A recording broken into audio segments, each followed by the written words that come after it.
श्रीभैरवाष्टकम्। श्रीभैरवो रुद्रमहेश्वरो यो महामहाकालादिस्वरोऽथ यो देवनाथोऽत्र विराजमान श्रीभैरवं तं शरणं प्रपद्ये। पद्मासनासीनमपुरवरूपं महेन्द्रचरमोपरि शोभमानं गदाब्जपाशान्वितचक्रचिह्नं श्रीभैरवं तं शरणं प्रपद्ये। यो रक्तगौरस्तचतुर्भुजश्च पुरस्थितोद्भासितपानपत्र भुजङ्गभूयोमितविक्रमोय श्रीभैरवं तं शरणं प्रपद्ये। रुद्राक्षमाला कलिकाङ्गरूपं त्रिपुण्डयुक्तं शशिभालशुभ्रं जटाधरं स्वानवरं महान्तं श्रीभैरवं तं शरणं प्रपद्ये। यो देवदेवोऽस्ति परः पवित्रः भुक्तिः स मुक्तिं च ददाति नित्यं योऽनन्तरूपः सुखदो जनानां श्रीभैरवं तं शरणं प्रपद्ये।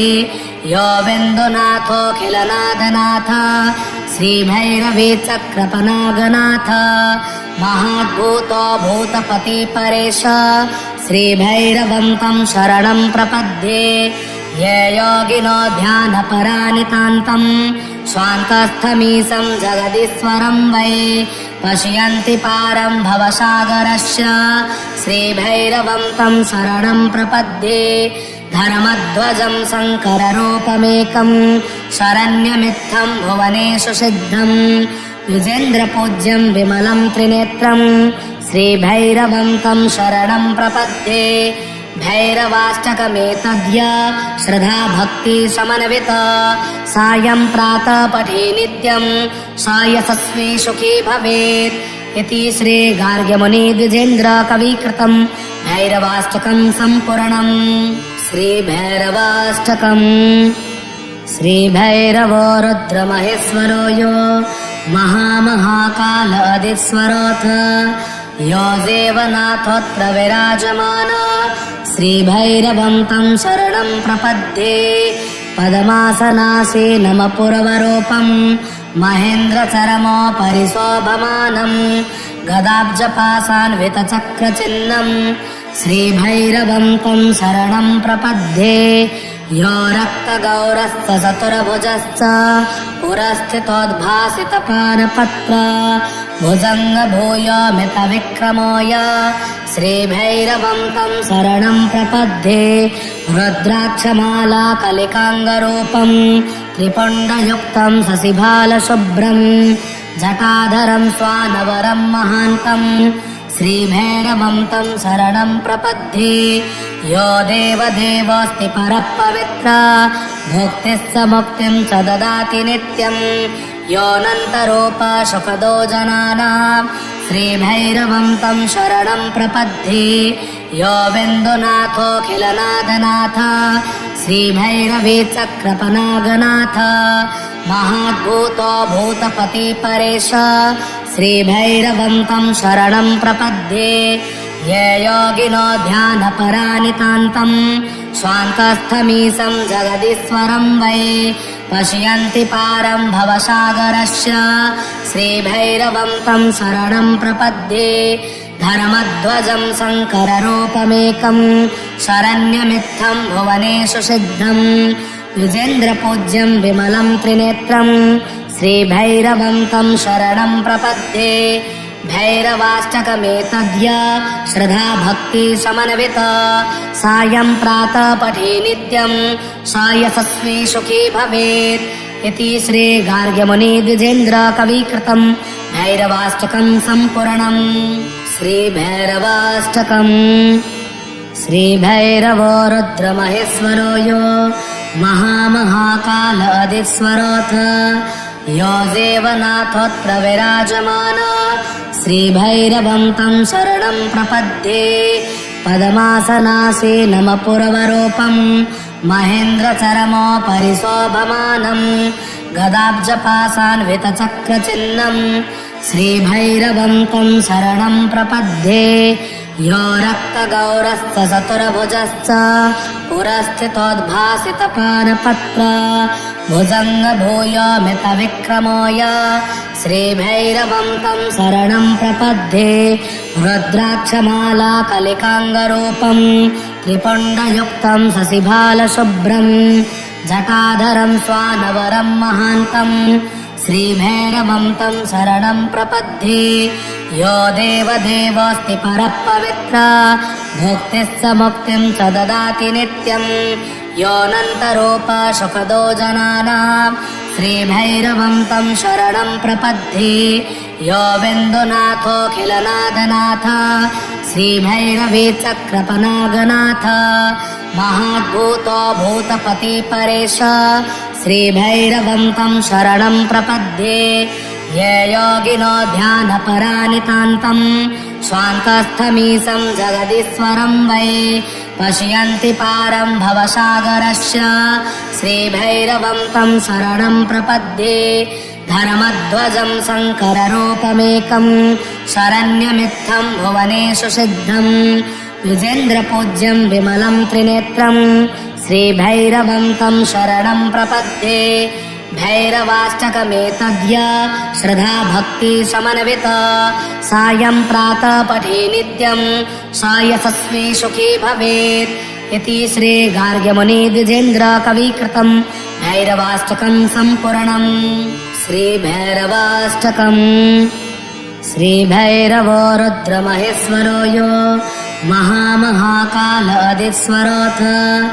यो देवनाथोऽत्र विराजमान श्रीभैरवं तं शरणं प्रपद्ये पद्मासनासीनमपूर्वरूपं महेन्द्रचरमोपरि शोभमानं गदाब्जपाशान्वितचक्रचिह्नं श्रीभैरवं तं शरणं प्रपद्ये यो रक्तगौरश्च चतुर्भुजश्च पुरस्थितोद्भासितपानपत्र भुजङ्गभूयोमितविक्रमोय श्रीभैरवं तं शरणं प्रपद्ये रुद्राक्षमाला कलिकाङ्गरूपं त्रिपुण्डयुक्तं शशिभालशुभ्रं जटाधरं स्वानवरं महान्तं श्रीभैरवं तं शरणं प्रपद्ये यो देवदेवोऽस्ति परः पवित्रः भुक्तिः स मुक्तिं च ददाति नित्यं योऽनन्तरूपः सुखदो जनानां श्रीभैरवं तं शरणं प्रपद्ये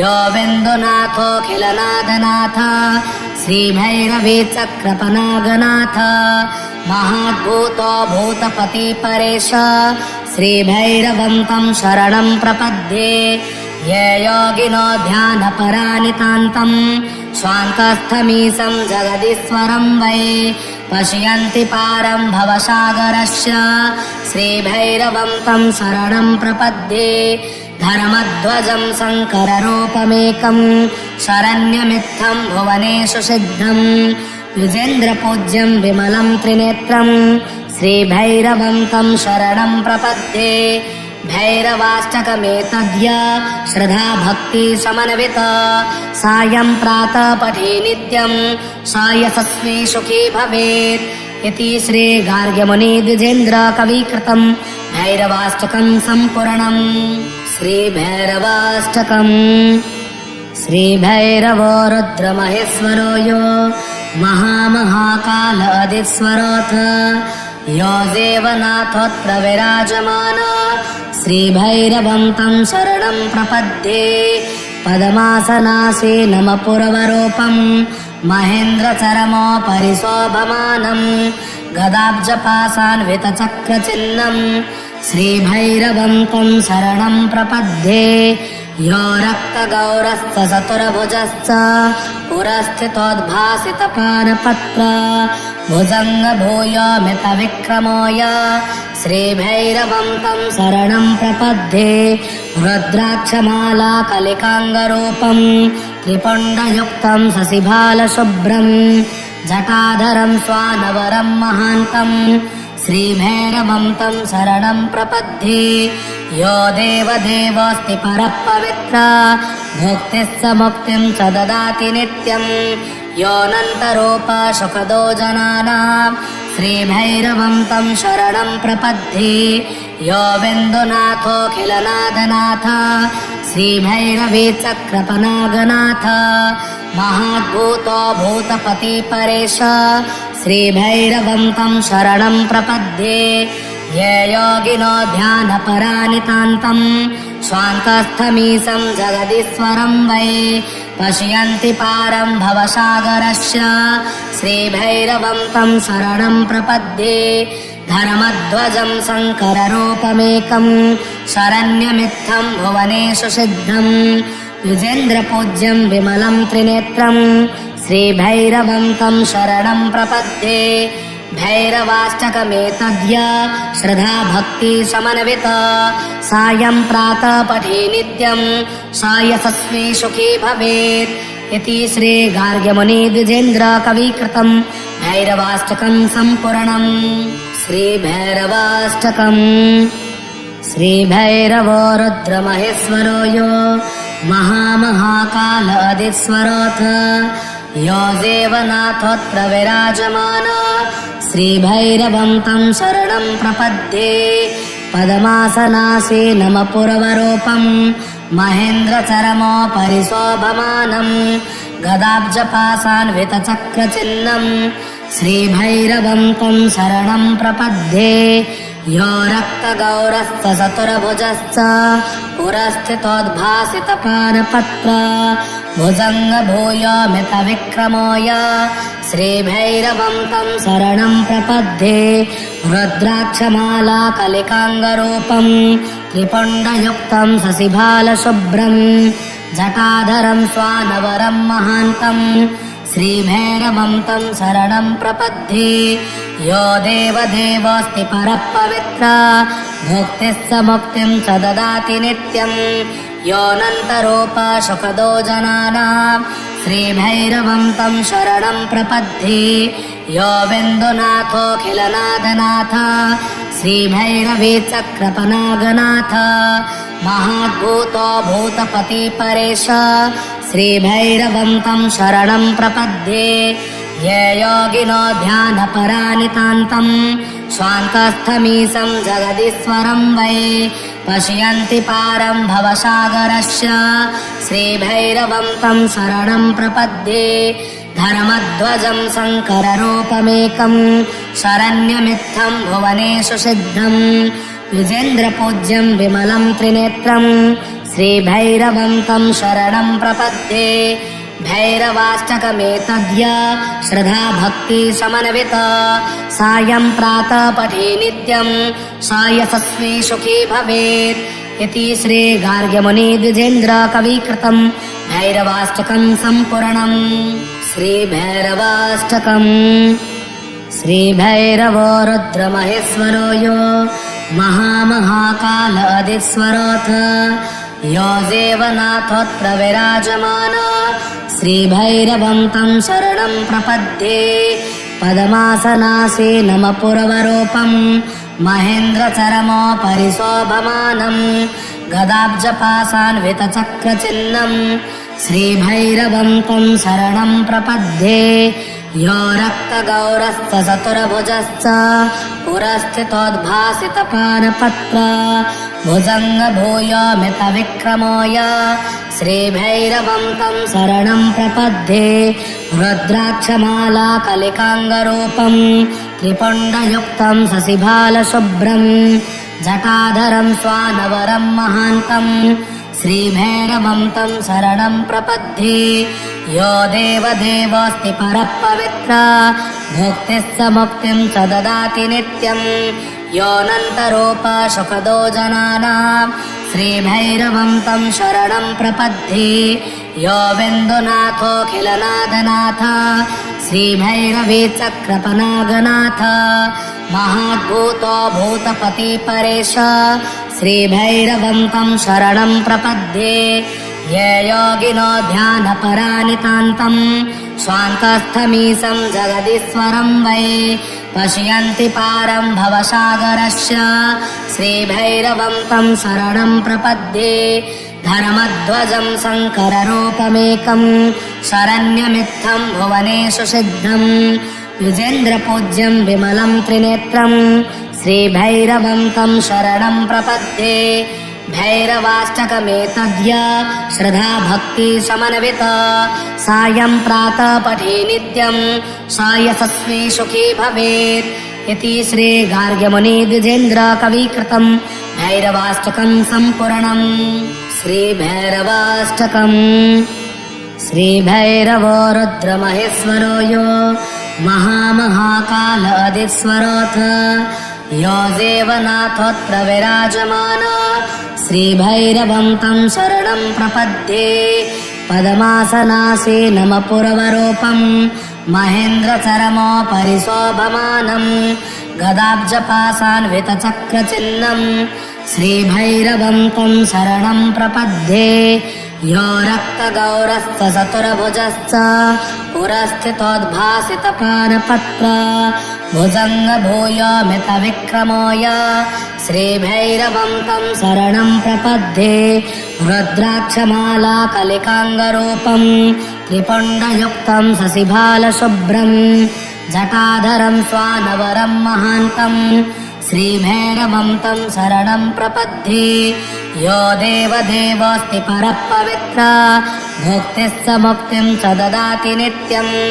योऽनन्तरूप सुखदो जनानां श्रीभैरवं तं शरणं प्रपद्ये यो बिन्दुनाथोऽखिलनाथनाथ श्रीभैरवी चक्रपनागनाथ महाद्भूतो भूतपति परेश श्रीभैरवं तं शरणं प्रपद्ये ये योगिनो ध्यानपरानितान्तं स्वान्तस्थमीशं जगदीश्वरं वै पश्यन्ति पारं भवसागरस्य श्रीभैरवं तं शरणं प्रपद्ये धर्मध्वजं शङ्कररूपमेकं शरण्यमित्थं भुवनेषु सिद्धं द्विजेन्द्रपूज्यं विमलं त्रिनेत्रं श्रीभैरवं तं शरणं प्रपद्ये भैरवाष्टकमेतद्य श्रद्धा भक्ति समन्वित सायं प्रातः पठे नित्यं स यशस्वी सुखी भवेत् इति श्री गार्ग्यमुनि द्विजेन्द्र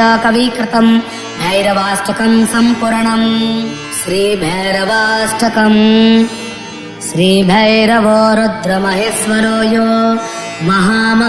महाकालादिस्वरोऽथ यो देवनाथोऽत्र विराजमान श्रीभैरवं तं शरणं प्रपद्ये पद्मासनासीनं पूर्वरूपं महेन्द्रचरमोपरि शोभमानं गदाब्जपाशान्वितचक्रचिह्नं श्रीभैरवं तं शरणं प्रपद्ये यो रक्तगौरश्च चतुर्भुजश्च पुरस्थितोद्भासितपानपत्र भुजङ्गभूयोमितविक्रमोय श्रीभैरवं तं शरणं प्रपद्ये रुद्राक्षमाला कलिकाङ्गरूपं त्रिपुण्डयुक्तं शशिभालशुभ्रं जटाधरं स्वानवरं महान्तं श्रीभैरवं तं शरणं प्रपद्ये यो देवदेवोऽस्ति परः पवित्र भुक्तिः स मुक्तिं च ददाति नित्यं योऽनन्तरूप सुखदो जनानां श्रीभैरवं तं शरणं प्रपद्ये यो बिन्दुनाथोऽखिलनाथनाथ श्रीभैरवी चक्रपनागनाथ महाद्भूतो भूतपति परेश श्रीभैरवं तं शरणं प्रपद्ये ये योगिनो ध्यानपरानितान्तं स्वान्तस्थमीशं जगदीश्वरं वै पश्यन्ति पारं भवसागरस्य श्रीभैरवं तं शरणं प्रपद्ये धर्मध्वजं शङ्कररूपमेकं शरण्यमित्थं भुवनेषु सिद्धं द्विजेन्द्रपूज्यं विमलं त्रिनेत्रं श्रीभैरवं तं शरणं प्रपद्ये भैरवाष्टकमेतद्य श्रद्धा भक्ति समन्वित सायं प्रातः पठे नित्यं स यशस्वी सुखी भवेत् इति श्री गार्ग्यमुनिद्विजेन्द्र कविकृतं भैरवाष्टकं सम्पूर्णम्। श्रीभैरवाष्टकम्।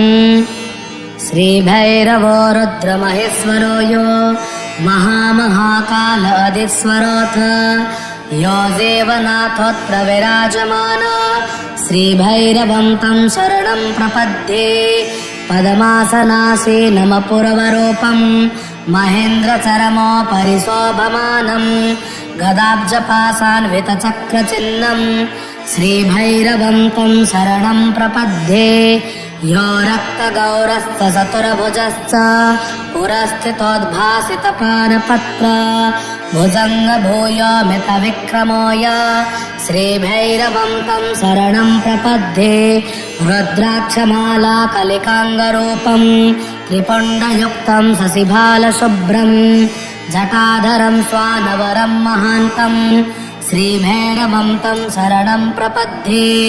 यो देवदेवोऽस्ति परः पवित्रः भुक्तिश्च मुक्तिं च ददाति नित्यं योऽनन्तरूपः सुखदो जनानां श्रीभैरवं तं शरणं प्रपद्ये।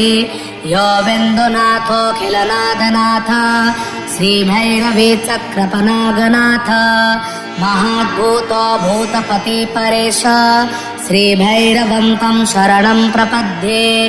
ये योगिनो ध्यानपरानितान्तं स्वान्तस्थमीशं जगदीश्वरं वै पश्यन्ति पारं भवसागरस्य श्रीभैरवं तं शरणं प्रपद्ये। धर्मध्वजं शङ्कररूपमेकं शरण्यमित्थं भुवनेषु सिद्धं द्विजेन्द्रपूज्यं विमलं त्रिनेत्रं श्रीभैरवं तं शरणं प्रपद्ये। भैरवाष्टकमेतद्य श्रद्धा भक्ति समन्वित सायं प्रातः पठे नित्यं स यशस्वी सुखी भवेत्। इति श्री गार्ग्यमुनिद्विजेन्द्र कविकृतं भैरवाष्टकं सम्पूर्णम्। श्रीभैरवाष्टकम्। श्रीभैरवो रुद्रमहेश्वरो यो महाकालादिस्वरोऽथ यो देवनाथोऽत्र विराजमान श्रीभैरवं तं शरणं प्रपद्ये। पद्मासनासीनं पुरवरूपं महेन्द्रचरमोपरि शोभमानं गदाब्जपाशान्वितचक्रचिह्नं श्रीभैरवं तं शरणं प्रपद्ये। यो रक्तगौरश्च चतुर्भुजश्च पुरस्थितोद्भासितपानपत्र भुजङ्गभूयोमितविक्रमोय श्रीभैरवं तं शरणं प्रपद्ये। रुद्राक्षमाला कलिकाङ्गरूपं त्रिपुण्डयुक्तं शशिभालशुभ्रं जटाधरं स्वानवरं महान्तं श्रीभैरवं तं शरणं प्रपद्ये। यो देवदेवोऽस्ति परः पवित्रः भुक्तिश्च मुक्तिं च ददाति नित्यं योऽनन्तरूपः सुखदो जनानां श्रीभैरवं तं शरणं प्रपद्ये। यो बिन्दुनाथोऽखिलनाथनाथ श्रीभैरवी चक्रपनागनाथ महाद्भूतो भूतपति परेश श्रीभैरवं तं शरणं प्रपद्ये। ये योगिनो ध्यानपरानितान्तं स्वान्तस्थमीशं जगदीश्वरं वै पश्यन्ति पारं भवसागरस्य श्रीभैरवं तं शरणं प्रपद्ये। धर्मध्वजं शङ्कररूपमेकं शरण्यमित्थं भुवनेषु सिद्धं द्विजेन्द्रपूज्यं विमलं त्रिनेत्रं श्रीभैरवं तं शरणं प्रपद्ये। भैरवाष्टकमेतद्य श्रद्धा भक्ति समन्वित सायं प्रातः पठे नित्यं स यशस्वी सुखी भवेत्। इति श्री गार्ग्यमुनिद्विजेन्द्र कविकृतं भैरवाष्टकं सम्पूर्णम्।